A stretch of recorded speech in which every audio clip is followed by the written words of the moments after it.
Hello everyone, good morning, शुभ बिहानी यहाँहरूलाई। तपाईँहरूलाई स्वागत छ मेरो पहिलो डियर ब्लगमा। म चाहिँ आज अहिले बेनी आइपुगेको छु र म बेनी आइपुग्ने बेलामा यति ठुलो पानी परेको थियो। म अहिले फुपूको होटलमा छु, फुपूको घरमा आएको। अनि यहाँ यत्रो ठुलो पानी परेको थियो अनि भित्र बसेँ, हल्का फुपूलाई किचनमा हेल्प गरेँ। अनि अब चिया रेडी भयो, अब ब्रेकफास्ट गर्ने हो। अहिलेसम्म चाहिँ पानी चाहिँ कम भयो, अघि खतरा पानी परेको थियो, अहिले चाहिँ हल्का हल्का आएको छ। त्यस्तो बिदा पनि भएको छैन। And let me so you, यहाँ चाहिँ काली गण्डकी छ कि लगभग यत्रो काली गण्डकी छ। अनि अब एकछिनमा मेरो भाइहरू पनि आउँछन्। अनि के छ भन्दा यहाँ चाहिँ नोइजी साउन्ड होला।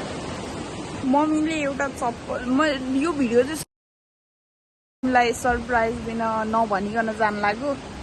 अस्ति मदर्स डेमा सरप्राइज दिन जान्छु भनेको, के गर्दै भ्याएन कि। अनि त्यही भएर म आज जानु लागेको।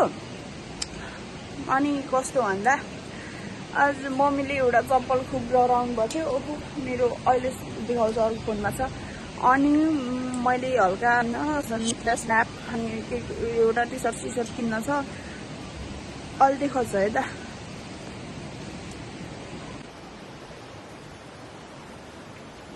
See today's outfit.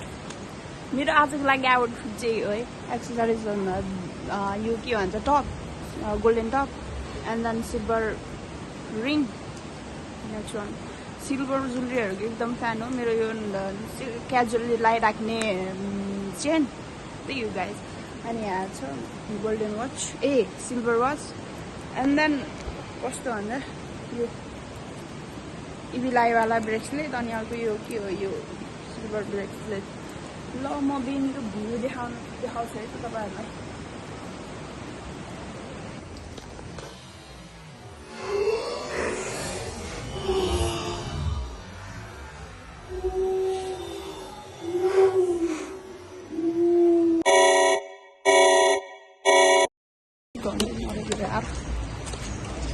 बस park area, Kalipul bus park area. म अलि नजिक के गरेर देखाउँछु एउटा क्या।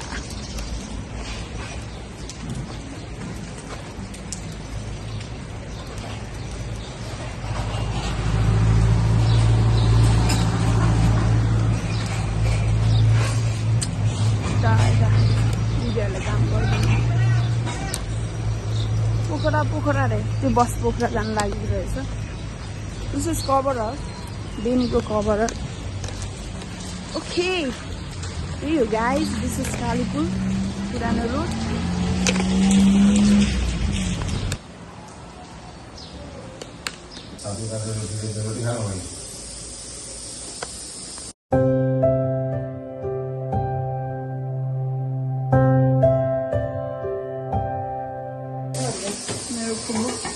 हेलो भन्दा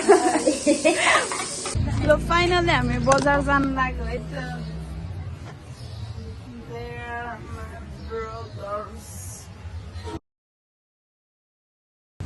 There are my brothers.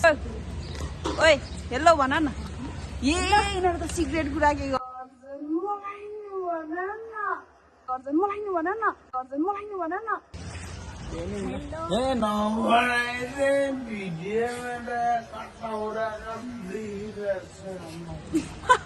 ल हामी पिपल चोकतिर जाँदैछौँ। अब के छ भन्दा मम्मीलाई हल्का चप्पल किनिदिनु छ पिपल चोक।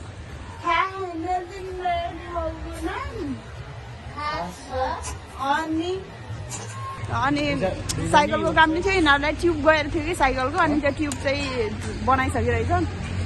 अहिले चाहिँ यसो बाहिर हल्का कपडा सपडा किन्नु छ। के अरे कोरो भेजा भन्ने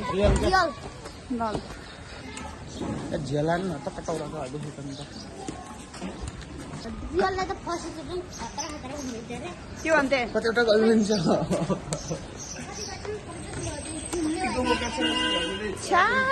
कस्तो झापट लगाइदिनु मन लाने मान्छेहरू।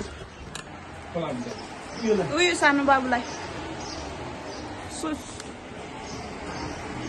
कटौरा काट्दै 2 वर्ष जस्तो पनि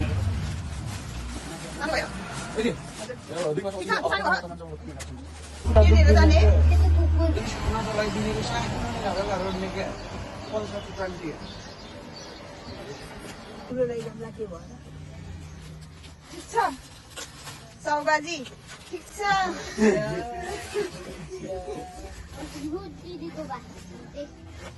फाइनली हामी घर आइपुग्यो अनि मम्मी चाहिँ उतै पर आउँदै हुनुहुन्छ अनि मैले सरप्राइज दिन आएको नि त मम्मीलाई थाहा छैन म आउने भन्ने सो म अब लुक्छु मेरो ब्याग ओइ बाबु मेरो bag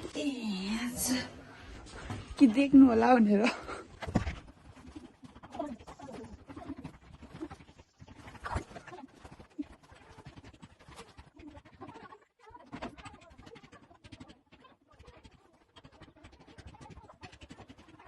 A few moments later.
Adi